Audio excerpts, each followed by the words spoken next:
ମୋ କବିତାର ନାୟିକା ତୁମେ ମୋ ଗୀତର ମିଠା ସୁର। ମୋ କବିତାର ନାୟିକା ତୁମେ ମୋ ଗୀତର ମିଠା ସୁର। ତୁମେ ହିଁ ସାଜିଛ ଶେଷ ଅଭିଳାଷ। ନମସ୍କାର ବନ୍ଧୁଗଣ, ଆଜିର ଅତିଥିର ଆଉ ଏକ ନୂଆ ଅଧ୍ୟାୟକୁ ସ୍ୱାଗତ କରୁଛି ମୁଁ ସିଦ୍ଧେଶ୍ୱର। ଆଜିର ଅତିଥିରେ ଆଜି ଆମେ ଯୋଉ ଅତିଥିଙ୍କ ବିଷୟରେ କଥା ହଉଛେ, ଯାହାଙ୍କୁ ଆମେ ଭେଟିବା, ତାଙ୍କ କଣ୍ଠସ୍ୱର ଆପଣ ମାନେ ଅତୀତରେ ଆକାଶବାଣୀର କଟକର ଯୁବବାଣୀରେ ଶୁଣିଛନ୍ତି। ଏବେ ଏବେ ରେନବୋରେ ମଧ୍ୟ ତାଙ୍କ କଣ୍ଠସ୍ୱର ଆପଣ ଶୁଣିଛନ୍ତି। କେବଳ ଆର୍ଜେ ନୁହନ୍ତି, ସେ ମଧ୍ୟ ଜଣେ ପଶ୍ଚାତପଟ ଗାୟକ ଆଉ ସିଙ୍ଗର ଭାବରେ ସେ ମଧ୍ୟ ତାଙ୍କର ଗୁଣର ବିକାଶ କରିଛନ୍ତି। ତାଙ୍କ କଣ୍ଠସ୍ୱରର ଯାଦୁକରୀ ସ୍ୱରରେ ଆମେ ନିଶ୍ଚୟ ହଜିବା, ତାଙ୍କ ମନ ଖୋଲା କଥା ନିଶ୍ଚୟ ଶୁଣିବା। ଯେଉଁମାନେ ଆକାଶବାଣୀ ସହିତ ଜଡିତ ଥିବେ ସେ ନିଶ୍ଚୟ ଗେସ୍ କରିସାରିବେଣି। ୟୁଟ୍ୟୁବରେ ତାଙ୍କ ଗୀତ ମଧ୍ୟ ଆମେ ଦେଖୁଛେ, ଫେସବୁକ୍ ହ୍ୱାଟ୍ସଆପରେ ତାଙ୍କ ଗୀତକୁ ଆମେ ଦେଖୁଛେ। ଆପଣ ମାନଙ୍କର ଚିର ପରିଚିତ ଆର୍ଜେ କଣ୍ଠଶିଳ୍ପୀ ଅଭିରାମ ଖୁଣ୍ଟିଆ ଆଜିର ଅତିଥିରେ। ଭାଇ ନମସ୍କାର, କବିର ଘରକୁ ଆପଣଙ୍କୁ ସ୍ୱାଗତ। ବହୁତ ବହୁତ ଧନ୍ୟବାଦ, ନମସ୍କାର। ଯାହା ହଉ ଆପଣ ମତେ ସ୍ୱାଗତ କଲେ, ସେଥିପାଇଁ ହୃଦୟରୁ ଆଉ ଥରେ ଆପଣଙ୍କୁ ବହୁତ ବହୁତ ଧନ୍ୟବାଦ, ନମସ୍କାର। ତ କଥା ହେବା, କିନ୍ତୁ ଆପଣ ସୁନ୍ଦର ଗୀତ ଗାଆନ୍ତି, ଗୋଟେ ଗୀତରୁ ଆରମ୍ଭ କରିବା କାର୍ଯ୍ୟକ୍ରମ। ଆଚ୍ଛା,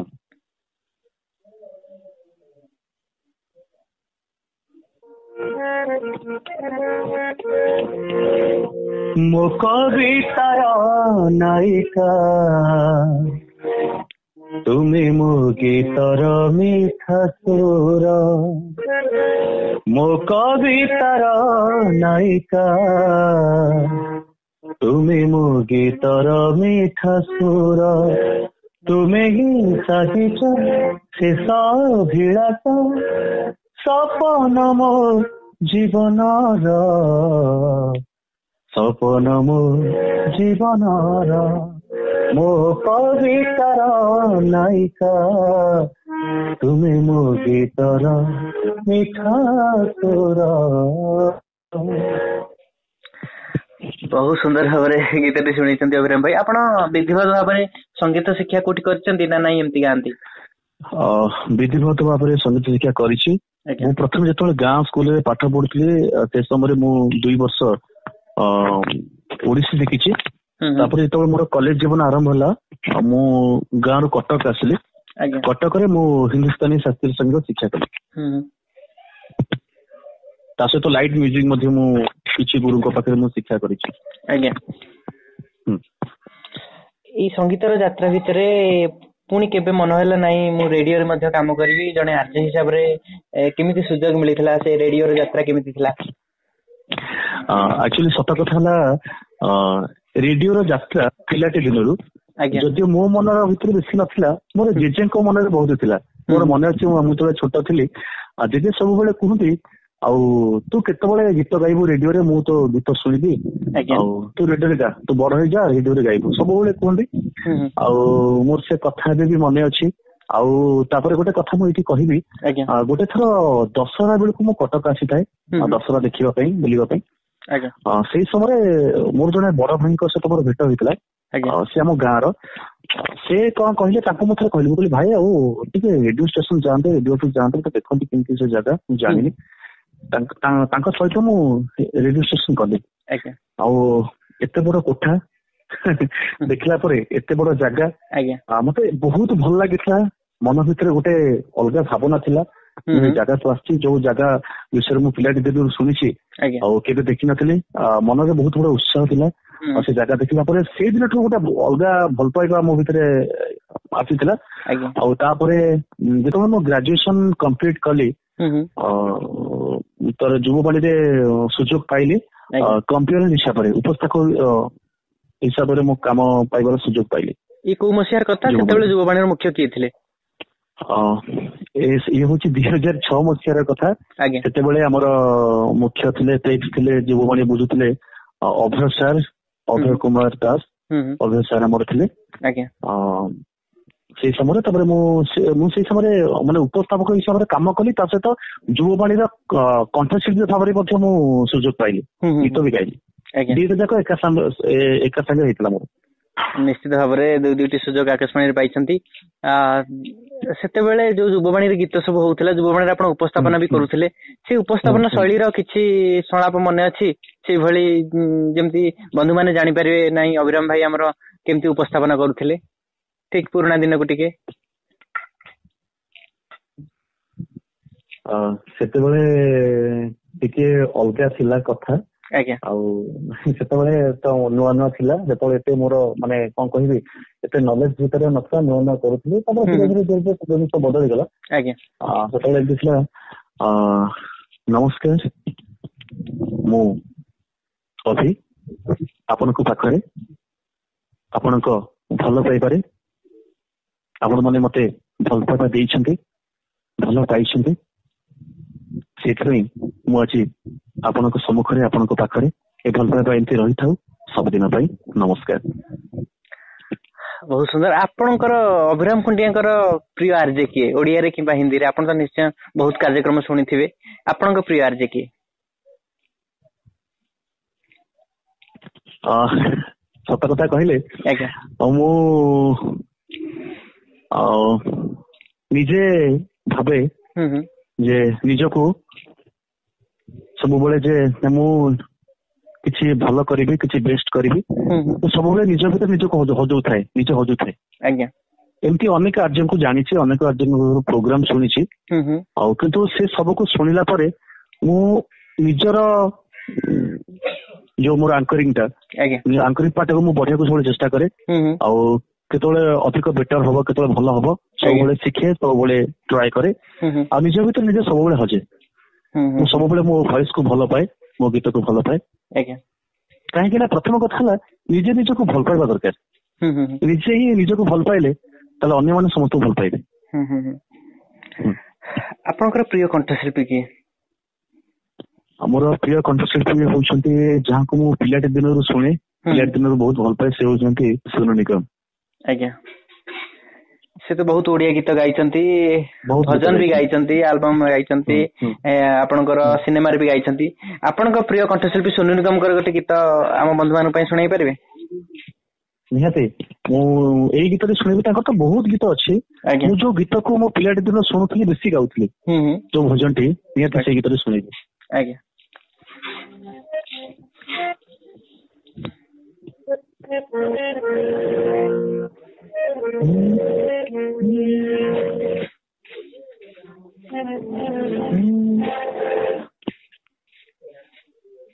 ଚନ୍ଦନ ମାଖିଲେ ଗୋରା ହେଇଯିବ କି, ତୁଳସୀ ନାଇଲେ ବାସ ଚହଟିବ କି, ଚନ୍ଦନ ମାଖିଲେ ଗୋରା ହେଇଯିବ କି, ତୁଳସୀ ନାଇଲେ ବାସ ଚହଟିବ କି, ଆରେ ଏତେ ସଜ ହୁଅ କାହିଁକି, ମନେ ପଡେ ରାଧା ମାଇକି, ହୋ ମନେ ପଡେ ରାଧା ମାଇକି। ଏଇ ଗୀତଟି ବହୁତ ସୁନ୍ଦର। ସିଏ ତ ଯାହାହେଲେ ବମ୍ବେ ସିଙ୍ଗର, ବହୁତ ଓଡିଆ ଗୀତ ଗାଇଛନ୍ତି। ଆମ ଓଡିଆରେ ବି, ଆମ ଓଡିଶାରେ ବି ବହୁତ କଣ୍ଠଶିଳ୍ପୀ ଅଛନ୍ତି। ଆପଣଙ୍କର ପ୍ରିୟ କିଏ? ଓଡିଆରେ ମୁଁ ବହୁତ ଭଲ ପାଏ, ସେ ହଉଛନ୍ତି ଆମର ଚିରସବୁଜ ଓଡିଆ ସଙ୍ଗୀତ ଜଗତର ବେତାଜ ବାଦଶାହ ଅକ୍ଷୟ ମହାନ୍ତି। ମତେ ବହୁତ ଭଲ ଲାଗନ୍ତି ତାଙ୍କର ଗୀତ, ତାଙ୍କର କମ୍ପୋଜିସନ ମତେ ବହୁତ ଭଲ ଲାଗେ। ଆପଣଙ୍କର ସଙ୍ଗୀତ ଗୁରୁଙ୍କ ବିଷୟରେ ଆଉ ସଙ୍ଗୀତ ଅନୁଷ୍ଠାନ ବିଷୟରେ କଣ କହିବେ, ଯୋଉଠି ଆପଣ ସଙ୍ଗୀତ ଶିକ୍ଷା କରିଛନ୍ତି? ମୋର ପ୍ରଥମ ଗୁରୁ ହଉଛନ୍ତି ପ୍ରମୋଦ କୁମାର ମହାନ୍ତି, ଯିଏ ମତେ ସଙ୍ଗୀତର ସାତ ସ୍ୱରକୁ ମତେ ଚିହ୍ନେଇଥିଲେ, ଶିଖେଇଥିଲେ। 2 ବର୍ଷ ତାଙ୍କ ପାଖରେ ଶିଖିଛି। ଆକ୍ଚୁଆଲି ମୁଁ ସଙ୍ଗୀତ ବିଷୟରେ କିଛି ବି ଜାଣିନଥିଲି, ମତେ ସାର୍ ଶିଖେଇଛନ୍ତି। କେବେ ବି ସାର୍ ଙ୍କୁ ଭୁଲି ପାରିବିନି, ମୁଁ ମୁଣ୍ଡିଆ ମାରୁଛି, ସବୁବେଳେ ମୋର ଚିର ନମସ୍ୟ। ତାପରେ ମୋର ହିନ୍ଦୁସ୍ତାନୀ ଶାସ୍ତ୍ରୀୟ ସଙ୍ଗୀତର ପ୍ରଥମ ଗୁରୁ ହଉଛନ୍ତି ଗୁରୁ ଶ୍ରୀ ଅରୁପଲାଲ ଘୋଷ। ସାର୍ ମତେ ବହୁତ ଜିନିଷ ଶିଖେଇଛନ୍ତି। ତାପରେ ମୋର ପରବର୍ତ୍ତୀ ହିନ୍ଦୁସ୍ତାନୀ ଶାସ୍ତ୍ରୀୟ ସଙ୍ଗୀତର ଆଉ ଜଣେ ଗୁରୁଙ୍କ ପାଖରେ ମଧ୍ୟ ମୁଁ ବହୁତ ଜିନିଷ ଶିଖିଛି, ସେ ହଉଛନ୍ତି ଗୁରୁ ପ୍ରଦୀପ ପାତ୍ର। ଏବଂ ସ୍ୱଳ୍ପ ଆଉ ଜଣେ ମୋର ଗୁରୁ ହଉଛନ୍ତି ଯେ ମତେ ଲାଇଟ୍ ମ୍ୟୁଜିକ ଶିଖେଇଛନ୍ତି, ଭଏସ କଲଚର ଶିଖେଇଛନ୍ତି। ସେ ହଉଛନ୍ତି ଓଡିଆ ସଙ୍ଗୀତ ଜଗତର ବହୁତ ଚିହ୍ନା ମୁହଁ, ପରିଚିତ କରିଥିଲେ ପଙ୍କଜ ଜାଲ। ମତେ ବହୁତ ଜିନିଷ ଶିଖେଇଛନ୍ତି। ଏହା ସହିତ ମୁଁ ଆଉ ଜଣଙ୍କ ପାଖରେ ମଧ୍ୟ ସଙ୍ଗୀତ ଶିକ୍ଷା କରିଛି, ଏଇ ଲାଇଟ୍ ମ୍ୟୁଜିକ କିଛି ଶିଖିଛି। ସେ ହଉଛନ୍ତି ମୋ ଗୁରୁ କେ ଚନ୍ଦ୍ରମା। ଏମାନେ ସମସ୍ତଙ୍କୁ ମୁଁ ମାନେ ମୋ ହୃଦୟରୁ ପ୍ରଣାମ ଜଣାଉଛି। ତାଙ୍କ ପ୍ରତି ସମ୍ମାନ ଭଲ ପାଇବା ସବୁବେଳେ ଏମିତି ରହିଥିବ। ଚିର ନମସ୍କାର ସେମାନେ ମୋ ପାଇଁ ସବୁବେଳ ପାଇଁ। ଅଦେବଧି ଅଭିରାମ ଭାଇ, ଆପଣ କାର୍ଯ୍ୟକ୍ରମ କୋଉ ଓଡିଶାର କୁଆଡେ ସବୁ କାର୍ଯ୍ୟକ୍ରମ କରିବାକୁ ଯାଇଛନ୍ତି ନା ନାଇଁ, କେବଳ ୟୁଟ୍ୟୁବ ଆଉ କ୍ୟାସେଟ ରେ ଗୀତ ଗାଆନ୍ତି? ସତ କହିବାକୁ ଗଲେ ମୁଁ ଯେତେବେଳେ କଲେଜରେ ପାଠ ପଢୁଥିଲି, କଲେଜ ଟାଇମରୁ ମୁଁ ଷ୍ଟେଜ ଶୋ କରିଛି। ମାନେ ଭଜନ, ସେତେବେଳେ ଭଜନ ପ୍ରୋଗ୍ରାମ କରୁଥିଲି। ଏବେ ତ ଭଜନ ବି କରୁଛି, କମର୍ସିଆଲ କରୁଛି। ଓଡିଶାର ପ୍ରାୟ ସବୁ ଜାଗା ଯାଇଛି, ସବୁ ଜାଗାରେ ବହୁତ ଷ୍ଟେଜ କରିଛି। ଓଡିଶା ବାହାରେ ମଧ୍ୟ ଯାଇଛି। ଆଉ ବହୁତ ଜାଗାରେ ମୁଁ ପ୍ରୋଗ୍ରାମ କରିଛି କଲେଜ ଟାଇମରୁ। ପାଖାପାଖି 17-18 ବର୍ଷ ହବ ମୁଁ ଏ ସଙ୍ଗୀତ ଭିତରେ ଅଛି। ମୁଁ ମାନେ ପ୍ରୋଗ୍ରାମ କରୁଛି। ୟୁଟ୍ୟୁବ ଜମାନାରେ ଆମେ ଆସି ପହଞ୍ଚିଲେଣି। ଏବେ ୟୁଟ୍ୟୁବ ଜମାନାରେ ଆମେ ଯେହେତୁ ପହଞ୍ଚିଲେଣି, ଆପଣଙ୍କର କେତେ ସବୁ ଗୀତ ୟୁଟ୍ୟୁବ ରେ ଏବେ ବି ଉପଲବ୍ଧ ଅଛି? ୟୁଟ୍ୟୁବ ରେ ବର୍ତ୍ତମାନ ମୋର ପାଖାପାଖି 15ରୁ 20 ଗୀତ ଅଛି। ମୁଁ ଏଇ ରିସେଣ୍ଟ ଏଇ ଗୋଟେ ବର୍ଷ ହେଲା ମୁଁ କିଛି ଗୀତ କଲି। ତା ଆଗରୁ ମୁଁ ରେଡିଓରେ ବହୁତ ଗୀତ କରିଛି। ରେଡିଓରେ ପାଖାପାଖି ମୋର 30ରୁ 40 ଗୀତ ରେଡିଓରେ ଅଛି। ଯୁବବାଣୀରେ 30ରୁ 40 ଗୀତ ହବ। ବହୁତ ଗୀତ ମୁଁ ନିଜେ ସ୍ୱର କରିଛି ଆଉ ନିଜେ ମଧ୍ୟ ଗାଇଛି। ମୁଁ ଏଇ କଥା ହିଁ ପଚାରିବାକୁ ଯାଉଥିଲି, ସେ ଗୀତର ସଙ୍ଗୀତ ନିର୍ଦ୍ଦେଶନା କିଏ ସବୁ ଦିଅନ୍ତି ବୋଲି। ନାଇଁ ନିଜେ ସବୁ କରିଛି। ଅନ୍ୟମାନଙ୍କ କମ୍ପୋଜିସନ ତ କିଛି ଗାଇଥିଲି, କିନ୍ତୁ ଅଧିକାଂଶ ଗୀତ ମୁଁ ନିଜେ କରିକି ନିଜେ ଗାଇଛି। ଏଇ ଯୋଉ ୟୁଟ୍ୟୁବ ରେ ସବୁ ଗୀତ କରୁଛନ୍ତି, ତାର ସଙ୍ଗୀତ ନିର୍ଦ୍ଦେଶକ ଆଉ ଗୀତିକାର କିଏ ସବୁ ରୁହନ୍ତି? ୟୁଟ୍ୟୁବରେ ଯୋଉ ଗୀତ ସବୁ କରିଛି, ମ୍ୟାକ୍ସିମମ୍ 90% ଗୀତ ମୁଁ ନିଜେ ହିଁ କମ୍ପୋଜିସନ କରିଛି। ଆଉ ରାଇଟର ମାନେ ଅଛନ୍ତି ଆମର ନର୍ମଦା ସାହୁ,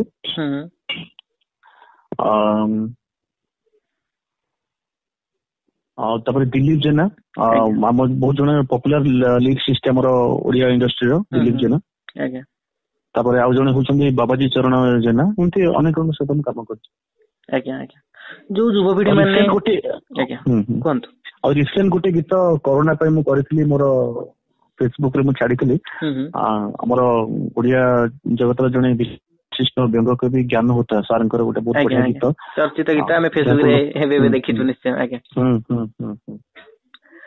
ଯୋଉ ଯୁବପିଢି ମାନେ ସଙ୍ଗୀତ ଜଗତକୁ ଆସିବାକୁ ଚାହୁଁଛନ୍ତି, ନୂଆ ନୂଆ ଗୀତ ଶିଖୁଛନ୍ତି, ତାଙ୍କୁ ଆପଣଙ୍କର କଣ ବାର୍ତ୍ତା ରହିବ?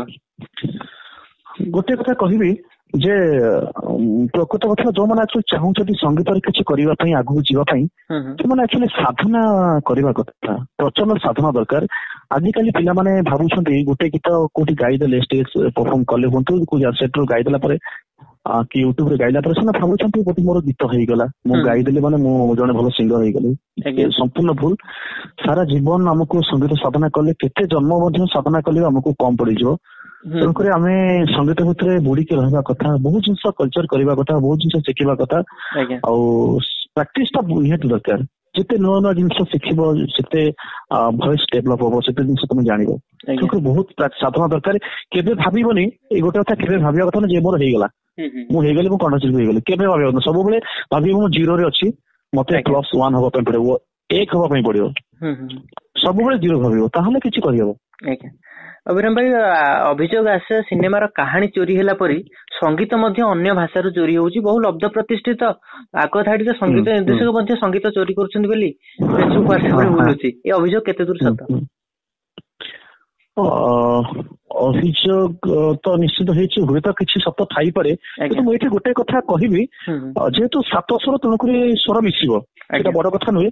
କିନ୍ତୁ ସମ୍ପୂର୍ଣ୍ଣ ଭାବରେ ସେଇଟା ଭୁଲ। ସମ୍ପୂର୍ଣ୍ଣ ଭାବରେ ଗୀତଟାକୁ ଆଣି ଥୋଇବା କଥା ନୁହେଁ, ଏଇ ଜିନିଷଟା ଠିକ ନୁହେଁ। ମୁଁ ଚାହିଁବି, କାରଣ ଯୋଉମାନେ ଏସବୁ କରିଛନ୍ତି ବିଲକୁଲ କରିବା କଥା ନୁହେଁ। ଠିକ ଅଛି, କାରଣ ସେମାନେ ବହୁତ ଭଲ ଭଲ ଗୀତ ବି କମ୍ପୋଜିସନ କରିଛନ୍ତି, ସମସ୍ତେ ଜାଣନ୍ତି। କିନ୍ତୁ କାହିଁକି ଏମିତି କରିବା? କାରଣ ସେମାନଙ୍କର ତ ବହୁତ ଭଲ ଭଲ ଗୀତ ଲୋକମାନେ ଭଲ ପାଇବା ଦେଇଛନ୍ତି, ବହୁତ ଗୀତ ହିଟ୍ ହେଇଛି। ତାହେଲେ ଡାଇରେକ୍ଟ ଥୋଇବା ବିଲକୁଲ ଠିକ କଥା ନୁହେଁ। ନିଶ୍ଚିତ ଭାବରେ ଏଇ ଗୀତ ଗାଇବା ବ୍ୟତୀତ ରେଡିଓରେ କାର୍ଯ୍ୟକ୍ରମ ପ୍ରସାରଣ କରିବା ବ୍ୟତୀତ ଆଉ କୋଉଥିରେ ଆପଣଙ୍କର ରୁଚି ଅଛି ଆଉ ବାକି ସମୟକୁ ଆପଣ କାହାକୁ ଦେବାକୁ ଚାହାନ୍ତି ଏବଂ ଦିଅନ୍ତି? ଆକ୍ଚୁଆଲି ମୁଁ ମୋର ମ୍ୟାକ୍ସିମମ୍ ସମୟ ଯାଏ ମାନେ ଗୀତ ପ୍ରାକ୍ଟିସ ରେ, ଆଜ୍ଞା, ତା ସହିତ କମ୍ପୋଜିସନ ରେ ମୁଁ ବସି ଯେତେବେଳେ ସମୟ ପାଇ ବସିକି ନୂଆ ନୂଆ ଗୀତ କମ୍ପୋଜ କରେ। ଆଉ ତା ସହିତ ବର୍ତ୍ତମାନ ୟୁଟ୍ୟୁବ ଜମାନାରେ ବହୁତ ଜିନିଷ ଶିଖି ହଉଛି। ଆଜ୍ଞା, ମୁଁ ବହୁତ ଜିନିଷ ୟୁଟ୍ୟୁବ ରୁ ଶିଖେ, ସବୁବେଳେ ୟୁଟ୍ୟୁବ ଭିତରେ ବୁଡିକି ରହିଥାଏ, ବହୁତ ଜିନିଷ ଜାଣେ। ଆଉ 24 ଆୱାର ମୁଁ ସଙ୍ଗୀତ ଭିତରେ ବୁଡିକି ରହିଥାଏ। ଯେତେବେଳେ ସମୟ ଆଉ କିଛି ସମୟ ପାଏ ମୋର ସାଙ୍ଗସାଥି ମାନଙ୍କୁ ଟିକେ ଟିକେ ସମୟ ଦିଏ, ସେମାନଙ୍କ ସହିତ କଥା ହୁଏ, ଘର ଲୋକଙ୍କୁ ସମୟ ଦିଏ। ଆଜ୍ଞା, ଆଉ ବେଳେ ବେଳେ ମତେ ଭଲ ଲାଗେ ମୁଁ ଯାଇକିରି ଟିକେ ବାହାର ଖୋଲା ହାୱା ମାନେ ନଦୀ କୂଳରେ ବସିବାକୁ ମତେ ବହୁତ ପସନ୍ଦ, ମାନେ ଭଲ ଲାଗେ। ମତେ ଆକ୍ଚୁଆଲି ମତେ ସତ କଥା ଭାଇ, ମତେ ପ୍ରକୃତିକୁ ବହୁତ ଭଲ ଲାଗେ। ମାନେ ମୋର ଇଚ୍ଛା ମାନେ ଗୋଟେ କୋଉଠି ମୁଁ ଯଦି ମୁଁ ସହରରେ ନ ରହିଥାନ୍ତି ମୋର ଇଚ୍ଛା କୋଉଠି ଯାଇକିରି ଗୋଟେ ପାହାଡ ଜଙ୍ଗଲ ଘେରା ଅଞ୍ଚଳ ହଉ କି ଝରଣା ବହୁଥିବ ସେ ଜାଗାରେ ସୁନ୍ଦର ଘରଟିଏ କରି, କିଛି ନା ଚାଳ ଘରଟିଏ ଦରକାର ମତେ, ମତେ କୋଠା ଘର ବି ଦରକାର ନାହିଁ, ସୁନ୍ଦର ଚାଳ ଘରଟିଏ ହେଇଥିବ, ସେ ଜାଗାରେ ରହିବ, ଥଣ୍ଡା ପବନ ଖାଇବ। ଆପଣଙ୍କ କଥାରେ ଭାଉଜ ସହମତି ହେବେ ତ? ପାରିବାରିକ ଜୀବନ ବିଷୟରେ କଣ କହିବେ, ଆଉ କିଏ ବେଶୀ ଆପଣଙ୍କ ସଙ୍ଗୀତକୁ ବେଶୀ ପ୍ରେରଣା ଦିଅନ୍ତି ପରିବାରରେ? ଧର୍ମପତ୍ନୀଙ୍କର ବହୁତ ସହଯୋଗ ରହିଛି। ସେ ମାନେ ତାଙ୍କର ଏତେ ଉତ୍ସାହ ସଙ୍ଗୀତ ପ୍ରତି, ଆଉ ସେ ବି ବହୁତ ଗୀତକୁ ଭଲ ପାଆନ୍ତି। ଆଉ ଯାହା ବି ଆଜି ପର୍ଯ୍ୟନ୍ତ ଏଇ ୟୁଟ୍ୟୁବ ପାଇଁ ଯେତିକି ମୁଁ ଗୀତ କରିଛି ତାଙ୍କର 100% ହାତ ରହିଛି। ସେ ତାଙ୍କର ଚେଷ୍ଟା ବହୁତ ରହିଛି। ସେ ମତେ ସବୁବେଳେ କୁହନ୍ତି ତମେ ଏତେ ଭଲ ଗୀତ କମ୍ପୋଜ କରୁଛ, ତମେ ଆଗକୁ କାହିଁକି ଆସୁନ, କିଛି କାହିଁ କରୁନ। ମୁଁ କିନ୍ତୁ ସେ ମୋର ଥଟ୍ ଯେ ମାନେ ମୁଁ ଗୋଟେ ଭାବନା ଭିତରେ ଥିଲି ମୁଁ ଭଲସେ ଶିଖିବି, ବହୁତ ଜିନିଷ ଜାଣିବି, ତାପରେ ଲମ୍ପ ପ୍ରଦାନ କରିବି ହେଲା। ସେ ମତେ କୁହନ୍ତି ନାଇଁ ସେ ବି ଚାଲିଥିବ, ଏ ବି ଚାଲୁ, ଏ ଚେଷ୍ଟା ବି ଜାରି ରହୁ। ସମ୍ପୂର୍ଣ୍ଣ କମ୍ପ୍ଲିଟ କେହି ତ ହେଇପାରିବନି ନା, ହେଇକି ଆସିଲା ବେଳକୁ ବହୁତ ଲେଟ୍ ହେଇଯିବ। ତେଣୁକରି ତମେ ଜଲ୍ଦି ହିଁ ସାମ୍ନାକୁ ଆସ, ଏତେ ଭଲ ଗୀତ କରୁଛ, ଗାଉଛ ବି। ତେଣୁ ତାଙ୍କ କଥା তুমি ଶୁଣିବୁ ନା, ଠିକ ଅଛି ଚେଷ୍ଟା ବି କରିବା। ତାପରେ ମୁଁ ଚେଷ୍ଟା କରିକି କିଛି ଗୀତ ନିଜେ ତିଆରି କଲି। ଆଜ୍ଞା, ଆକାଶବାଣୀର ଶୈଳୀ, ଏଫଏମ ର ଶୈଳୀ ବହୁତ ଅଲଗା ହେଇଥାଏ। ଏବେ ଯୋଉ କାର୍ଯ୍ୟକ୍ରମ ଆପଣ କରୁଛନ୍ତି ଆଉ ସେ କାର୍ଯ୍ୟକ୍ରମର ଉପସ୍ଥାପନା ଶୈଳୀରୁ କେମିତି ଟିକେ ଶୁଣିବେ? ନିହାତି ବର୍ତ୍ତମାନ ଉପସ୍ଥାପନା ଆହୁରି ଟିକେ ଅଲଗା ଆପଣ ମାନଙ୍କୁ କହିବି। So friends, ଆପଣ ମାନେ ଟ୍ୟୁନ୍ କରିଛନ୍ତି 101.3 ଆକାଶବାଣୀ ଏଫଏମ ରେନବୋ କଟକ ଦିଲ୍ ତକ। ମୁଁ ଅଛି ଆପଣଙ୍କ ସାଥିରେ, ଆପଣଙ୍କ ମନୋରଞ୍ଜିତ ଗାଈ ଗୀତ ଅଛି ମାନେ ସେମିତି କିଛି ଖାସ କଥା ଗୀତ ପହଞ୍ଚିବ ଆପଣଙ୍କ ପାଖରେ। ସେ ଖାସ କଥା ହଉଛି ଆପଣଙ୍କ ହୃଦୟର, ସେ ଖାସ ଗୀତ ହଉଛି ଆପଣଙ୍କ ପସନ୍ଦର। ବହୁତ ସୁନ୍ଦର। ଏବେ ଯୋଉଠି ଆପଣ ରହୁଛନ୍ତି, ଗାଁ କି ସହର, ତା ବିଷୟରେ କଣ କହିବେ? ସହରରେ ରହୁଛି, କଟକ ସହରରେ ରହୁଛି, କିନ୍ତୁ ବହୁତ ଭଲ ପାଏ ଗାଁକୁ, ଗାଁର ଲୋକମାନଙ୍କୁ। ସତ କଥା, ଯୋଉମାନେ ବୟସ୍କ ଲୋକମାନେ ଅଛନ୍ତି ଗାଁରେ, ମୁଁ ସେମାନଙ୍କୁ ଆକ୍ଚୁଆଲି ବହୁତ ଭଲ ପାଏ। ମୁଁ ଯେବେ ଯେବେ ଗାଁକୁ ଯାଏ ସେମାନଙ୍କ ସହିତ ବସେ, ସେମାନଙ୍କ ପାଖରେ ବସେ, ସେମାନଙ୍କ ସହିତ କଥା ହୁଏ, ସେମାନଙ୍କ ସମୟର, ସେମାନଙ୍କ ପିଲାଦିନର କଥା ତାଙ୍କଠୁ ପଚାରି ବୁଝେ। କାରଣ ସତ କଥା ବୟସ ହେଇଗଲା ପରେ ବହୁତ ଲୋକ ସେମାନଙ୍କ ସହିତ ମିଶନ୍ତି, ସେମାନେ ସତ ଗୋଟେ ଏକୁଟିଆ ଫିଲ୍ କରନ୍ତି। ମତେ ଲାଗେ ନା, ସେମାନଙ୍କୁ ସମୟ ଦବା ଦରକାର। ସେମାନେ ଏକୁଟିଆ ହବା ଉଚିତ ନୁହେଁ, କାରଣ ସେମାନେ ଆମକୁ ସମୟ ଦେଇଛନ୍ତି, ସେମାନେ ଆମକୁ ବଡ କରିଛନ୍ତି, ସେମାନେ ଆମ ପାଇଁ କେତେ ଜୀବନ ଦେଇଛନ୍ତି, କେତେ କାମ କରିଛନ୍ତି। କିନ୍ତୁ ଏ ବୟସରେ ସେମାନେ ବୟସ୍କ ହେଇଗଲା ପରେ ଆମେ ତାଙ୍କୁ ଭୁଲିଯିବା, ଆମେ ତାଙ୍କୁ ଛାଡିଦବା, ଆମେ ତାଙ୍କ ସହିତ ଭାବିବାନି, କେବେ କରିବା କଥା ନୁହେଁ। ତେଣୁକରି ମୁଁ ଗାଁର ପ୍ରତିଟି ଯୋଉ ଲୋକଙ୍କ ସହିତ ଯାଇ ମୁଁ ବସେ, କଥା ହୁଏ, ସେମାନଙ୍କୁ ସମୟ ଦିଏ, ମତେ ଭାରି ଭଲ ଲାଗେ। ନିଶ୍ଚିତ ଭାବରେ ଯୋଉ ବନ୍ଧୁ ମାନେ ଆର୍ଜି ହେବାକୁ ଚାହୁଁଛନ୍ତି, କଣ୍ଠଶିଳ୍ପୀ ହେବାକୁ ଚାହୁଁଛନ୍ତି, ଆଉ ଆପଣଙ୍କୁ ଭଲ ପାଆନ୍ତି ଯୋଉ କଣ୍ଠଶିଳ୍ପୀ, ଯୋଉ ଶ୍ରୋତା ବନ୍ଧୁ ମାନେ, ସେ ନିଶ୍ଚୟ ଯଦି ଆପଣଙ୍କ ସହିତ ଯୋଗାଯୋଗ କରିବାକୁ ଚାହିଁବେ, ଆପଣଙ୍କ ସୁନିବାସ ନମ୍ବରଟି ମନେ ମନେ ଖୋଜୁଥିବେ, ଆପଣ କଣ୍ଟାକ୍ଟ ନମ୍ବରଟି ଦେଇପାରିବେ ଏଇ କାର୍ଯ୍ୟକ୍ରମ ମାଧ୍ୟମରେ ଆପଣ ବନ୍ଧୁ ମାନଙ୍କୁ? ନିହାତି ଦେଇପାରିବି, କାହିଁକି ନା ଶ୍ରୋତା ବନ୍ଧୁ ମାନଙ୍କ ପାଇଁ ଆମେ ସେମାନଙ୍କର ଭଲ ପାଇବା ଆମକୁ ଆଗକୁ ନବା ପାଇଁ ସାହାଯ୍ୟ କରିଛି, ସହଯୋଗ କରିଛି। ତେଣୁକରି ସେମାନଙ୍କ ଭଲ ପାଇବା ସବୁବେଳେ ରହିଥାଉ। ନିହାତି ଭାବରେ ମୁଁ ମୋର କଣ୍ଟାକ୍ଟ ନମ୍ବର ଦେଇପାରିବି, କିଛି ଅସୁବିଧା ନାହିଁ। ମୋ ନମ୍ବରଟି ହେଲା 9853274061। ଆଉ ଥରେ 9853274061। ନିଶ୍ଚିତ ଅଭିରାମ ଖୁଣ୍ଟିଆ ମହୋଦୟଙ୍କ ସହିତ ଯଦି ବନ୍ଧୁମାନେ ଯୋଗାଯୋଗ କରିବାକୁ ଚାହୁଁଥିବେ ଏଇ ନମ୍ବରରେ ଯୋଗାଯୋଗ କରିପାରିବେ। ଜୀବନରେ ଗୋଟେ ଅବସୋସ ଏମିତି କିଛି ଗୋଟେ ଶବ୍ଦ ଅଭିରାମ ଖୁଣ୍ଟିଆଙ୍କ ଜୀବନ ବହିରେ ଲେଖା ହେଇଛି କି ଯାହାକୁ ଆପଣ ଛୁଇଁ ପାରିନାହାନ୍ତି ବୋଲି ଭାବିଛନ୍ତି? ଅବସୋସ ହେଇଥାନ୍ତା, ଏଯାଏ ତ ହେଇନି, ହେଇଥାନ୍ତା ଯଦି ମୁଁ ଗୀତ ଗାଇ ନଥାନ୍ତି। କାରଣ ପିଲାଟି ଦିନରୁ ସ୍ୱପ୍ନ ଥିଲା, ବାପା ମାଙ୍କର ସ୍ୱପ୍ନ ଥିଲା, ଘର ପରିବାରଙ୍କର ସ୍ୱପ୍ନ ଥିଲା ମୁଁ ଗୀତ ଗାଏ ବୋଲି। ଆଉ ନିଜକୁ ମୁଁ ଧନ୍ୟ ମନେ କରିପାରୁଛି ଯେ ମୁଁ ଆଜି ଜଣେ କଣ୍ଟେଷ୍ଟେଣ୍ଟ ହେଇପାରିଛି, ଗୀତକୁ ନେଇ ବଞ୍ଚିଛି, ଗୀତ ଗାଉଛି, ସଙ୍ଗୀତ ଭିତରେ ନିଜକୁ ହଜେଇ ଦେଇଛି। ସେଥିପାଇଁ ମୁଁ ଖୁସି ଅଛି। ଅବଶୋଷ କିଛି ନାହିଁ। ଯଦି ନ ହେଇ ପାରିଥାନ୍ତି ତାହେଲେ ଅବଶୋଷ ରହିଥାନ୍ତା। ଆଉ ଗୋଟେ କଥା ହେଲା, ମୋ ଡିକ୍ସନାରୀ ଭିତରେ ନେଗେଟିଭ କେବେ ନଥାଏ। ମୁଁ ସବୁବେଳେ ପଜିଟିଭ ଭିତରେ ବଞ୍ଚେ। ସବୁବେଳେ ଭାବେ ନା ନିଶ୍ଚିତ କିଛି ହବ, ନିଶ୍ଚିତ ହବ। ଏଇ ଭାବନା ନେଇ ମୁଁ ସବୁବେଳେ ଆଗକୁ ବଢିବାକୁ ଚେଷ୍ଟା କରେ। ବହୁତ ସୁନ୍ଦର। ଏମିତି କିଛି ଖଟା ମିଠା ଅନୁଭୂତି ଅଛି, ଅଭୁଲା ସ୍ମୃତି ଅଛି ଯାହା ଆଜି www.banamali.org ମାଧ୍ୟମରେ ପୃଥିବୀର କୋଣ ଅନୁକୋଣରେ ରହି ଶୁଣୁଥିବା ଓଡିଆ ଭାଇ ଭଉଣୀ ମାନଙ୍କ ପାଇଁ ଆପଣ କହିବେ? ଦିଟା ଅନୁଭୂତି ସେୟାର କରିବି। ଗୋଟେ ହଉଛି ସ୍କୁଲ ଜୀବନର, ଗୋଟେ ହଉଛି କଲେଜ ଜୀବନର। ଠିକ ଅଛି। ତ ମୁଁ ଯେତେବେଳେ କ୍ଲାସ 5 ରେ ପାଠ ପଢୁଥିଲି, ଆମର ବ୍ଲକ ଲେବୁଲ ଗୋଟେ ଜାଗାରେ ସଙ୍ଗ କମ୍ପିଟିସନ ହଉଥିଲା। ଠିକ ଅଛି। ସେଠି 75 ଜଣ ପିଲା ପାର୍ଟିସିପେଟ କରୁଥିଲେ, 75, ବୁଝିଲେ। ତ ମୁଁ ଏମିତି ନର୍ମାଲ ଗାଉଥିଲି, ସ୍କୁଲରେ ଯେତେବେଳେ ନର୍ମାଲ ଗୀତ ଗାଉଥିଲି, ମତେ ଆମର ମୋ ଗୁରୁଜୀ କଣ କରିଥିଲେ, ଗୋଟେ ଗୀତ, ଗୋଟେ ପାଟ୍ରିଅଟିକ ସଙ୍ଗ ମତେ ଶିଖେଇଥିଲେ। ସୁନ୍ଦର ମୋ ଜନ୍ମ ଭୂଇଁ, ସୁନ୍ଦରତା ଶାଗୁଆ ବନ, ସୁନ୍ଦରତା ପାହାଡ ନଈ। ଏଇ ଗୀତଟି ସମସ୍ତେ ଜାଣନ୍ତି, ବହୁତ ପପୁଲାର ଗୀତ। ଏଇ ଗୀତ ଶିଖେଇଥିଲେ। ମୁଁ ଯାଇଥିଲି ସେ ପ୍ରତିଯୋଗିତାରେ ଭାଗ ନେବା ପାଇଁ। ମୁଁ ଗୀତ ଗାଇ ଦେଇଥିଲି, ଏମିତି ନର୍ମାଲ ମୁଁ ଗାଇ ଦେଇଥିଲି। ଯେତେବେଳେ ଡିକ୍ଲେୟାର କରାଗଲା ଫାର୍ଷ୍ଟ ସେକେଣ୍ଡ ଥାର୍ଡ, ଆପଣ ଇମାଜିନ କରିପାରିବେନି, 75 ଜଣ ପିଲା ଭିତରେ ମୁଁ ଥାର୍ଡ ପ୍ରାଇଜ ପାଇଲି। ମତେ ଏତେ ଖୁସି ଦେଇଥିଲା ଆପଣ ଭାବି ପାରିବେନି। ତା ସହିତ ଆହୁରି ବେଶୀ ଖୁସି ଦେଲା ଯେତେବେଳେ ସେଇ ସମୟରେ ଗେଷ୍ଟ ଥିଲେ ହଉଛନ୍ତି ଆମର ଓଡିଶାର ପ୍ରସିଦ୍ଧ ପାଲା ଗାୟକ